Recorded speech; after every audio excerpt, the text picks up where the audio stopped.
நமஸ்காரம் ஜீசஸ். எல்லாரும் புலம்பின் இருக்கீங்களா? தேவன் என்னை பெயர் சொல்லி அழைத்தார். நான் விசுவாசமாய் இருந்தேன். ஆனால் நான் எதை செய்தாலும் எல்லாமே வாய்க்காமல் போகுது. ஒன்றிலும் நான் தேரவில்லை என்று நீங்க ரொம்ப வருத்தமா இருக்கீங்களா? இத்தனை நாள் நீ தானே பிரயாசப்பட்டா எல்லாம் வாய்க்கணும் அப்படின்னு சொல்லிட்டு ஏசப்பா கிட்ட உன்னை விட்டு கொடுக்கவே இல்லையே. உன்னை பெயர் சொல்லி அழைத்த தேவன் ஒருவர் உண்டு. அவர் என்ன செய்ய உனக்கு காத்திருக்கிறான்னு தெரியுமா? ஏசாயா 45 வசனம் 1-4 அவர் சொல்லுகிறார், நான் உன் வலது கையை பிடித்து கொண்டு, இன்றைக்கு உன்னுடைய வலது கையை அவர் பிடித்து இருக்கிறார்.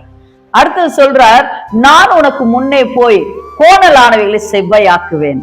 அடுத்ததாக அவர் சொல்றாரு, வெண்கல கதவுகளை உடைத்து இருப்பு தாழ்பால்களை முறித்து அந்தகாரத்தில் இருக்கிற பொக்கிஷங்களையும் ஒளிப்பீடத்தில் இருக்கிற புதையல்களையும் உனக்கு கொடுப்பேன் என்று சொல்லுகிறார்.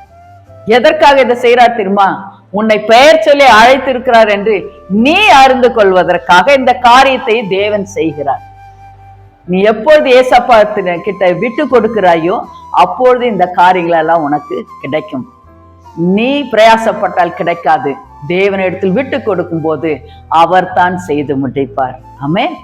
கண்களை மூடுங்க, செபிக்கலாம். அப்பா தேவனே, உமக்கு நன்றி கர்த்தாவே. தர்மியான வேலையில கர்த்தாவே, நீர் பெயர் சொல்லி அழைத்த ஒவ்வொரு பிள்ளைகளும் ஐயா, எனக்கு இந்த காரியம் வாய்க்கவில்லையே, இப்படி ஆகவில்லையே என்று சொல்லி அவர்கள் கர்த்தாவே உம்மை நோக்கி புலம்பிக் கொண்டு இருக்கிறார்கள் ஐயா. நீர் இன்றைக்கு அவர்களுக்கு வெளிப்படுத்தினதற்காக நன்றி. அவர்கள் தங்களை கர்த்தாவே உம்மிடத்தில் விட்டு கொடுக்கட்டும் ஐயா. அப்பொழுது நீர் அவர்களுக்கு முன்பாக சென்று கோணலானவைகளை செவ்வையாக்கி ஆண்டவரே அவர்களை கர்த்தாவே எல்லா காரியத்தையும் வாய்க்கும்படியாக செய்வீர் கர்த்தாவே. ஆண்டவரே எல்லா புதையல்களையும் பொக்கிஷங்களையும் அவர்களுக்கு கொடுக்கவே வாய்த்து இருக்கிறே கர்த்தாவே. அதனால பெயர் சொல்லி அழைத்தவர்கள் எல்லாரும் உண்மையில் விசுவாசமாய் இருந்து உம்மிடத்தில் விட்டு கொண்டு ஆண்டவரே எல்லா ஆசீர்வாதங்களையும் பெற்றுக்கொள்ளட்டும் என்று சொல்லி இயேசு கிறிஸ்துவின் நாமத்தினாலே ஜெபிக்கிறேன் நல்ல பிதாவே. ஆமென். God bless you.